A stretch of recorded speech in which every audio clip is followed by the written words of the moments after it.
everyone. We are back with our session on Let's Talk Neuro. And now we're going to cover in this session some common neurological disorders, and we'll get to know a little bit more about them. Um, Mhm. we are in conversation with Dr. Amit Kumar Pandey. Hi, doctor. Hi. Happy to have you back. Yeah, same here. Same here. He's a leading neurologist and a consultant specialist practicing for over 13 years now, and his clinical expertise focuses on treating nerve and muscular disorders, brain aneurysms, neuromuscular disorders, interventional neurology, and many more. So, Doctor, we will begin with a common topic that we took up in our last session also. A little more detail. Let's talk a little more in detail about what are the signs of stroke and how is it different in men and women. Because a common assumption that we've seen from patients is when they Google the symptoms and signs, but they don't realize that it could be different for different people. And also, what are the surgical, non-surgical options available for treating stroke? Okay. Yes. So we have got two types of stroke. Mhm. One which causes decreased blood supply to the brain, which is known as a infarct or non-hemorrhagic stroke, and the other, as the term says, the other one is a bleeding, which is a hemorrhagic stroke. So Okay, treatment of both the strokes vary. First of all, we'll go with the symptoms. How do you diagnose a patient with stroke? So, correct. as it mentioned in the slide, the common symptoms for stroke are facial deviation to one side, Mhm. weakness to one side of the body, and altered mentation. They Mhm. have speech problems. They are not able to find words. They may not be able to comprehend, Mhm. and the symptoms may reliably be same for both men and women for the Mhm. same type of stroke. Matlab, the symptoms for a particular area affected would be Right. the same. Right. Different areas of the brain produce different symptoms. So Mhm. if the stroke has happened in the small part of your brain, which is known as your midbrain or the brain stem, then Mhm. you will have more of a spinning around sensation, Mhm. vomiting, Mhm. double vision, or ataxia, difficulty walking. Your gait would be clumsy. Mhm. So whenever you have got symptoms of vomiting, spinning, then you have got infarct or decreased blood supply or bleeding in the brain stem, which is the small brain. Okay. And whenever you have got symptoms of facial deviation, speech difficulty, arm and leg weakness, or Mhm. vision problems, the symptoms may involve the bigger part of the brain, that is the cerebrum. Right. So, this is how you help differentiate most of the times. In men and women, depending upon the area affected, the symptoms may vary. Does Uh, age also play a role in this? Is it different for some different age, or is it similar? Yeah, but the symptoms would be similar, Mhm. but because the old age brain or Mhm. the old age brain has got decreased reserve capacity, Mhm. or they may recover a little less, whereas a younger patient may recover early. So, other than that, there will be no difference in symptoms. Right. The risk factors would be different. In old age patients, it would be more degenerative plus hypertension plus diabetes. In Mhm. young patients, if there is a stroke in patient below 45 years of age, you will have to investigate him thoroughly, because it is not very common to have patients younger who are having strokes. Correct. So Correct.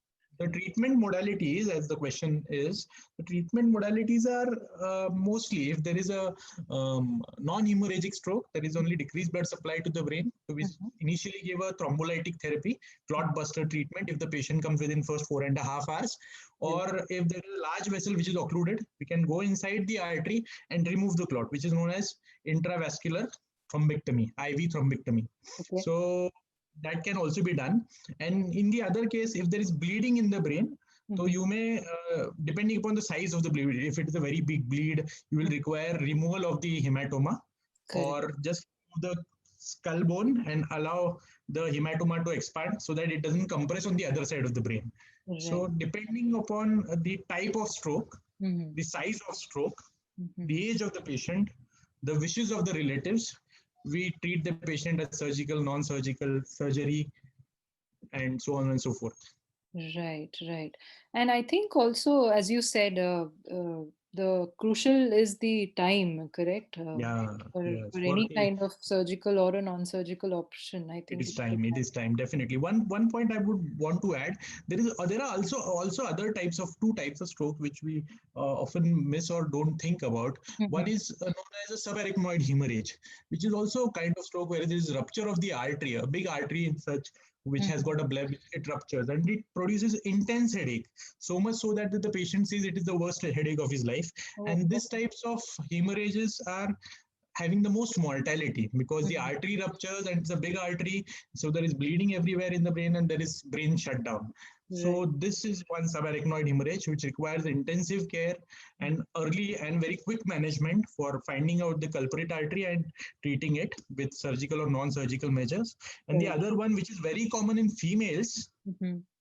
in males because of dehydration, in females because of the drugs they take to regulate their menses and all, which is Mhm. known as a venous sinus thrombosis, in which there is occlusion of the draining pipes of the brain. So Oh, whatever good arteries, good blood is brought by the arteries inside the brain, the bad blood is carried by the veins outside the brain. When mhm. these veins get blocked, then there is again hemorrhage or seizures and altered Oh, confusion, everything. So okay. we should remember these two entities as well. Right, right. Interesting. This these two were new to me also. Even I have not come across Yes. that, certain painkillers and all the medicines that we take over a period of years that could Yeah. also cause be one of the major reasons for getting affected with this. Right. Moving on, doctor. A lot of patients have this idea that patients can all that medicines, like I just mentioned, can always control pain or subside the pain. Can Okay. you tell us a little more about on the abnormal movements, especially like in stroke or in other severe diseases that medications can no longer control? Like, in which cases do you think medications would really not work, in simple terms? Most of the times when you're thinking about pain, pain is mostly not allayed or it is not relieved in patients who are suffering from cancer. So Hmm. cancer, of course, brain tumors, and if you've got brain tumors, you've got headaches.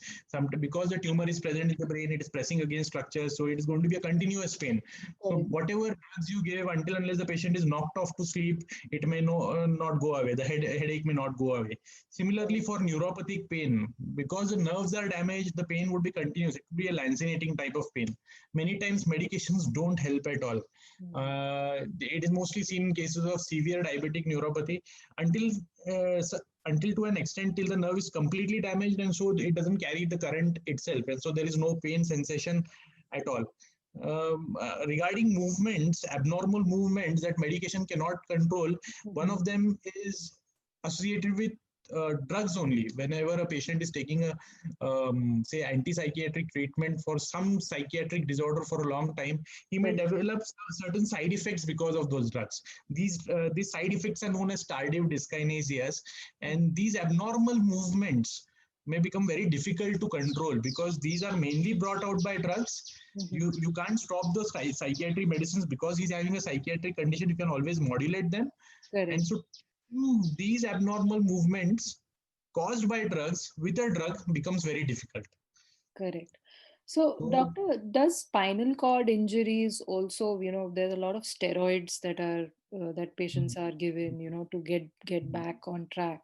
Does that also create an impact in movement, in future movements of the spinal cord or any other zone? Because it eventually affects your entire body, like a leg or a hand.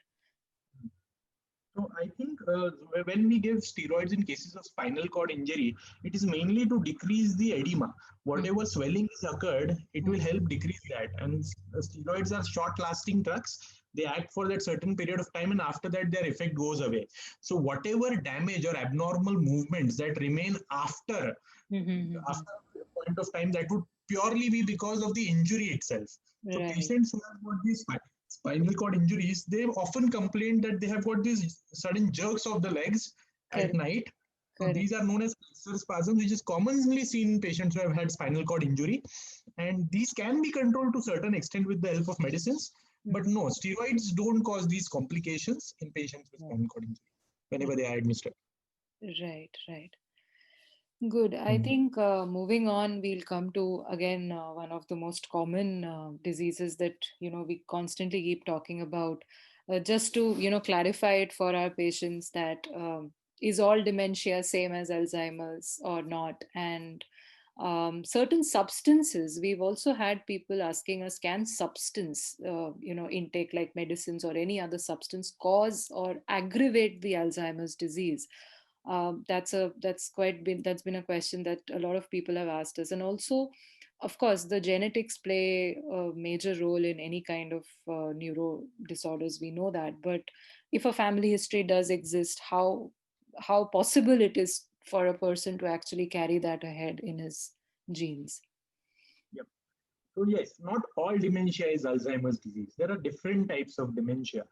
One of them, which is we know as reversible dementia. So reversible dementia would be because of most of, as it is mentioned here, it may be because of a stroke, Correct. which will be transient. The other would be thyroid issues and vitamin deficiencies. B12 deficiency is associated with memory issues. So that's why all doctors keep on checking Correct, B12. correct. Absolutely. I think that's a common deficiency we all have and we all come across. I'm sure most of the females also they start feeling foggy and they don't want to work, and we think, oh, whether she's having some brain problems, and we do a thyroid and it comes out to be positive. So thyroid disorders, vitamin deficiency, strokes, these are also causes of dementia. And Mm. some drugs, as it is mentioned, there are certain drugs which may cause memory disturbances. Most of the times these drugs are used in treatment of Mhm. epilepsy seizures. You use drugs to suppress the brain, and this may cause some cognitive or memory issues. And as it is mentioned, brain tumors, when they occupy a certain part of the brain, they compress on the surrounding part and cause dementia. So Correct. these here are reversible causes of dementia. The other, like Alzheimer's, which are not reversible but equally threatening, are a few like Parkinson's disease dementia, the Alzheimer's dementia. There is a Correct. frontotemporal dementia in which behavioral changes are more prominent as compared to memory issues. In Alzheimer's, what you see is a patient starts forgetting, he's got a short-term memory loss, or Correct. Correct. in Parkinson's disease dementia, he may have more hallucinations and Mhm. he may have tremor, rigidity. In cases of frontotemporal dementia, he may start forgetting, he may start behaving irrationally. His social behavior may change. He may Right. start like new things. He may behave inappropriately. So there are Mhm. different types of dementia. Not all dementia are Alzheimer's, because Alzheimer's has been talked out about a lot. So that's why we think all dementia is Alzheimer's dementia. Exactly. Right. And this question often pops up. The first question after the patient leaves the room is the relative coming in and asking, will I have the same? Will it Correct. run in the families? Correct. And this is a matter of great apprehension for everyone, because they have to plan accordingly if they have got the gene. Mhm. And there are a lot of tests, as I have mentioned in previous talk as well. There are a lot of tests which are coming up, but there is no foolproof test. Of course, you can do a genetic study and find out, but Correct. you don't have treatment for the disease as of yet, permanent treatment. So, doing a genetic study, having it to be positive and contemplating for the rest of your life, oh, I have got dementia, I may start forgetting soon. Mhm. That's a bigger worry as compared to not knowing it. So, as I Right. mentioned, ignorance should be bliss. And yes, people have got every right to know whether they have dementia or not, but it should be taken with a pinch of salt. You should always understand what are the repercussions of it and Correct. how it is going to affect the entire family, not only himself, but the entire family if he Correct. undergoes a test or something of that sort. Correct, correct. And I think also from the family perspective, again, Alzheimer's, kind of the dementia types, as you mentioned, the care, it affects more on the caregivers also because it's very challenging. It's very Um, challenging. It yeah. is very challenging because you don't know what the patient wants. You Mm, don't know what the patient wants to eat. You don't know whether he remembers you, and still correct, you have to take care of him. correct, So correct. it's a very big, and you can't be taking care of a patient with who's bedridden or not knowing you, or who is passing urine and stools in the same place Correct. every day. So you need a proper caregiver because it takes a lot of mental toll on the patient's relatives as well. This aspect is Right. often less talked about. Yes, yes, absolutely. Moving to our next question, Doctor.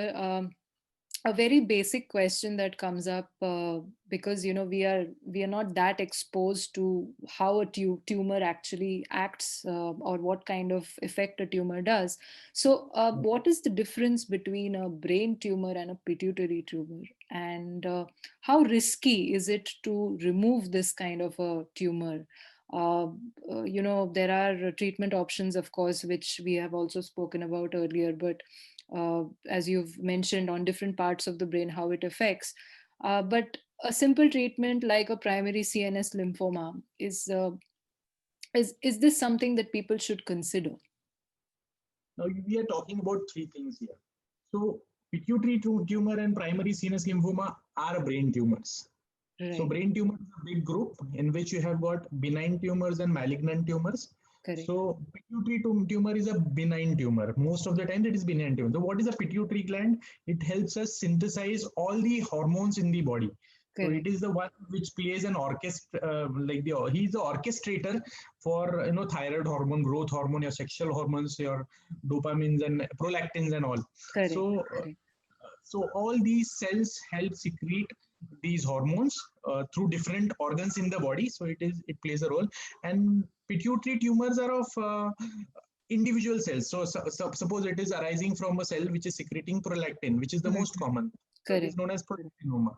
And depending upon the size, you treat the tumor. So if it is less than 10 millimeters and not causing any pressure effects, Uh-huh. as you see, you have marked it over here, Mhm. and you can clearly see here that the patient has got a tumor which is very close. Now you will not know the structure. It is very close to the nerves coming, oculomotor nerves which are coming from the eyes. So if it is Right. having these pressure symptoms on these nerves, then Mhm. you have to operate it. If it is small in size, less than 10 millimeter, you don't need to operate it. It can be managed medically as well. There are drug Right. therapies for treatment of pituitary tumor depending upon the pathology, what it is. It is a prolactin secreting, thyroid secreting, growth hormone secreting. Depending on that, you give treatment. But if Correct. it is a large one, you go ahead with a transsphenoidal or whatever approaches the surgeons are comfortable with. Through the nose, they go Mhm. inside and they Mhm. remove parts of the tissue, and Mhm. the tumor can be dealt with. Okay. And brain tumors as such. So Mhm. you talk about a malignant brain tumor. So they are more in the bigger part of the brain. Correct. They Correct. they depend on various grading. There is grade 1, grade 2, grade 3, grade 4. Mhm. Depending upon severity, grade 1 is a low grade tumor which has got a good survivability. So Correct. for 10 years, you can 70% of them may survive. Whereas in grade 4 type of tumor, they may hardly survive for 6 months or 1 year, depending upon what treatment modalities are used. Right. And in tumors that are deep in the brain, like a primary CNS lymphoma. Now, primary CNS lymphoma is seen in patients who are immunosuppressed, like Okay. a patient who's suffering from HIV, Okay. Okay. or a patient who's been taking on immunomodulatory therapy, like he's taking some cancer chemotherapy Okay. or Okay. some other conditions. So these patients have this primary CNS lymphoma, and it is very, because of the advent of microscopes now, it is becoming very easy to operate these tumors very well without causing much of the damage. Right. And so treatment modalities are increasing as we move ahead in the field of medicine. So Correct. yes, some Correct. tumors are being dealt with greater confidence nowadays as compared to yesteryears. Right. And I think technology has really helped a lot in, I think deciphering was a problem initially because it's so complex. It's not that easy to read, also, I'm sure. Yes. Right. So, Doctor, one of the last questions, more on a lighter note, I would say, because this has been something of a debate for a long time, schizophrenia and dissociative disorders. How much of it is neurological? How much of it is psychological? Whether there is any deep connection between the two, and whether one treatment works or the other works. Schizophrenia as such is more of a thought disorder. Hmm. So it is not organic, it is more related to chemical interplay. Sometimes it is genetic association. So schizophrenia and dissociative disorders are mainly thought disorders, and mainly thought disorders are characterized in the group of psychology Correct. and do not come in the group of neurology. Of course, neuropsychology is coming up as a big branch which is catering these patients as well Absolutely. as the patients who are having neurological problems and need counseling. So neuropsychology as such is coming together in a great way in helping these patients. Schizophrenia as such has to be taken under the aegis of psychology and psychiatry, Mhm. because they require totally different attention. They require a lot of time as such, and the Correct, medication also are not routinely used by neurologists for correct, treatment of schizophrenia and dissociative disorders. correct, correct. And I think it's interesting because, as you rightly said, neuropsychology, not just for schizophrenia, I think there are certain epilepsy patients also, seizure patients also, who are moving towards this category. Very surprised. A lot of headache patients also have suicidal tendencies because Oh, they are suffering. We think headache is nothing. Ah, tujhe headache ho raha hai, you're having headache. It is just a joke or nothing of that sort. But hmm, 40% to 20% of the patients do have these tendencies because they keep on disturbing and affecting their quality of life every day. So they correct, really don't know what to do, and so they are at their wits' end, and they always go and concern. We always try to send them to a psychiatrist or a psychologist for counseling, correct, but so it is very common, so we can't just differentiate them completely. So neuropsychology has to have a different stand of its own, and it has to be encouraged. Patients have to be encouraged to consider psychological counseling or correct. psychiatrist consultations for diseases in neurology. Right, right. Great, doctor. This was a wonderful session. I think two very good topics covered, very new, latest topics of teleneurology and the disorders, the way we are talking about nowadays. Great, doctor. We will connect with you soon, and thanks so much for your time.